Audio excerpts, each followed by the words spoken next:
How's it? I'm Krista, and welcome to the Diamond Cornerstone. So today I woke up. I literally woke up this morning with LeBron James saying, "I'm looking for a new game." Now, I'm not an American, so I had to go and look up on good old Google who is LeBron James, and it seems he's a basketball player, and so maybe it's just the message we need a new game with new rules. So the current game we're playing in life, uh, from our governance and our economics and our environment and our social, which I believe is running in the wrong direction, is hierarchical. And the trick is, for a new game, we've got to go back to a quote by a guy called Bookmeister Fuller, which reads as follows: "You never change things by fighting the existing reality. To change something, build a new model that makes the existing model obsolete." So we're going to have to build a new governance system, a new economic system. And the funny thing here is if you look at something like Edison's light bulb, is you're not going to find the answer from the candle makers. The internal combustion engine did not come from the guys who were running horse buggies. It usually comes in from the fringe. So maybe I'm out on the fringe, and the diamond is a fringe concept because it is a little bit not a little bit, it's totally anti the current mental model or way of thinking, which is hierarchical. So I'm proposing we move from a hierarchy to a hetrarchy or a synarchy. And within a synarchy, we can actually go back historically and actually see that synarchies have worked. I believe that the tribal structure of Africa was a synarchy where you'd have a chief, but he was more like a judge, and he'd basically just keep order. But within that, you'd actually have specialists. That's situational leadership, where you go to the specialist.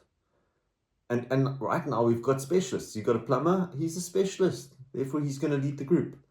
And a master builder is going to lead the group of builders. If you think that the cathedrals of the world were built by the politicians, you've got to get a little bit of a wake-up call. It was maybe sponsored by the church, who had influence over the politics of the day.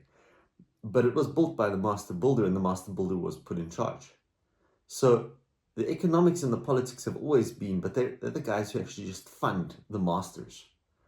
And then within the actual working of the community sorts itself out into a hetrarchy, where you have different teams or different specialists who lead their progression forward, serving society at large. And all this moves back into red diamond. So let's rewind a little and see, where did hierarchy come from? Now, I personally believe that the Bible, the good old Christian, Judeo-Christian Bible, is a great history, or account of history as well. So you go back to Genesis, which is right at the beginning. And the nice thing about Genesis is it's pre-Judaism, it's pre-Christianity, it's pre-Muslim, but it sets up a nice illustration of how we got here. And it's 4,000 years ago. So Genesis is like yonks back, okay? And okay, Genesis 47 from around verse 11. And I'm just going to read until around about 20 or so. Okay, Joseph's father and brothers rocked up in Egypt because of famine. Okay, there was a major 7-year famine, and the Egyptians had prepared for it because the Pharaoh at the time had visions, and Joseph was called in, and Joseph broke down the visions and said there's 7 years of, or at least not visions, dreams. 7 years, there were 7 fat cows and 7 thin cows, and the 7 fat cows were grazing, and then the 7 thin cows came out of the Nile and ate the fat cows. And Joseph basically explained the dream, or interpreted the dream, as 7 good years prosperity, and then 7 bad years. And this is actually the first account of anticipation, the discipline of anticipation. If you know that famine is coming, prepare today. So what Pharaoh did is he put Joseph in charge of building the storerooms and bringing in the grain. For 7 good years, they took all their surplus and put it into silos and storage facilities. And then when the famine hit, when the famine hit, they had grain, and the people could eat. So with time, Joseph's family rocked up, his father or his brothers, and Joseph introduced his folks, his dad, to the Pharaoh, and Pharaoh said, "Hey, this is cool," and gave him land and said, "Hang around till the famine is over." So this is the account, what happens then. Okay, now it's actually a very scary story if you think about it. But we'll get into that now. Joseph settled his father and brethren and gave them a possession in Egypt, aka a piece of land, in the best of the land, in the land of Ramesses, or Goshen, as Pharaoh commanded. And Joseph supplied his father and his brethren and all his father's household with food according to the needs of their families. Okay, Genesis 47:13. In course of time there was no food in all the land, for the famine was distressingly severe, so that the land of Egypt and all of the land of Canaan hung in doubt and wavered by reason of the hunger of the famine. And Joseph gathered up all of the money that was found in the land of Egypt and in the land of Canaan in payment for the grain which they bought, and Joseph brought the money into Pharaoh's house. So in the first year, they basically got the people dependent through giving them land and giving them grain. Now the surplus was already stored for 7 years, but they gave the Israelites, or Joseph's family, and the people of Egypt for money. So now they're selling what has already been, I don't know if it was bought for, but now that there's scarcity, prices go up. And when the money was exhausted in the land of Egypt and in the land of Canaan, all the Egyptians came to Joseph and said, "Give us food." Egyptians, okay, it's got nothing to do with the Israelites. Everybody came, Egyptians, because these guys have now naturalized to Egypt, okay, and said, give us food. Why should we die before your very eyes, for we have no money left? Joseph said, "Give your livestock and I will give you food in exchange for them, if your money is gone." So now they're bartering with their livestock. So they brought their livestock to Joseph, and he gave them food in exchange for the horses, flocks, cattle of the herds, and the donkeys, and supplied them with food in exchange for their livestock that year.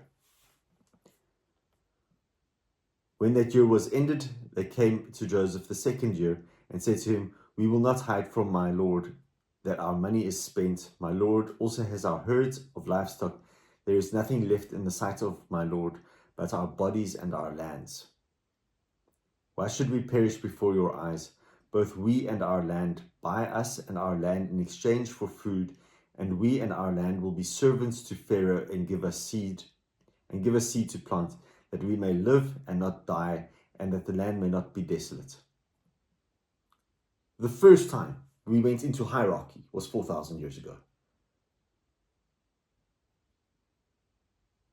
It's a very scary thought that for 4,000 years, and this actually promulgated itself and became the example from the Middle East. Okay, now the thing is, in the Middle East, if you ever go to Israel or Egypt, you actually learn that the original trading routes all crossed through that X, so to say. So the culture and the governance systems of that region spread to the Persians, spread to the Chinese, spread to the Mongols, spread into Europe, aka the Romans, the Greeks, Alexander the Great, the Caesars of Rome. China was the emperors. the Mongols was the Khans.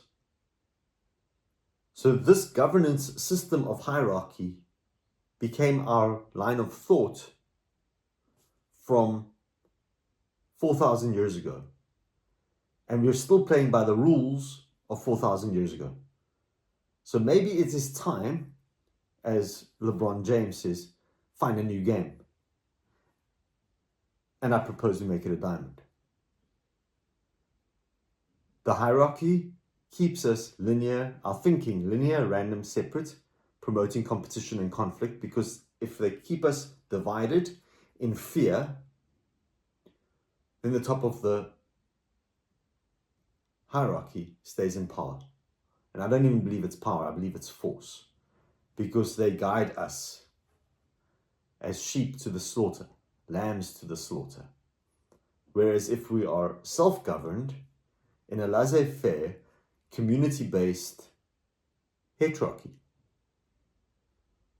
then we've just removed the need for government. We can have local governments, local trade.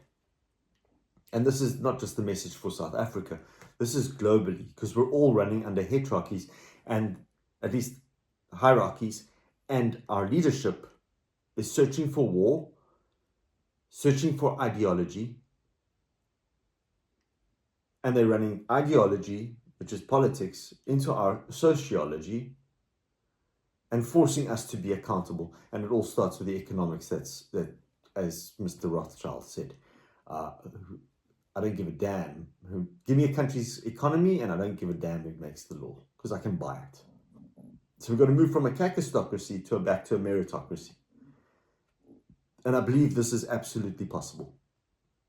If we can find, in the words of Lebron James, in my dream, crazy, find a new game.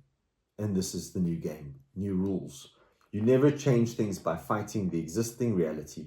To change something, build a new model that makes the existing model obsolete. And the diamond is a new model that makes this current governance, economic, environmental, social experiment obsolete. Because suddenly we go into red diamond, which is vision, exchange, context. You'll say, why context? Because we're living half our stuff's in the cloud. Our information's in the cloud. Context and evolution. And so humanity can evolve beyond the divisive agents that they've put in of sex and race and religion. How's it? You need a new game plan. We need a new game, which is going to give us a new game plan. And I propose we make it a diamond. The stone rejected by the builders will become the chief cornerstone. Blessings for the day.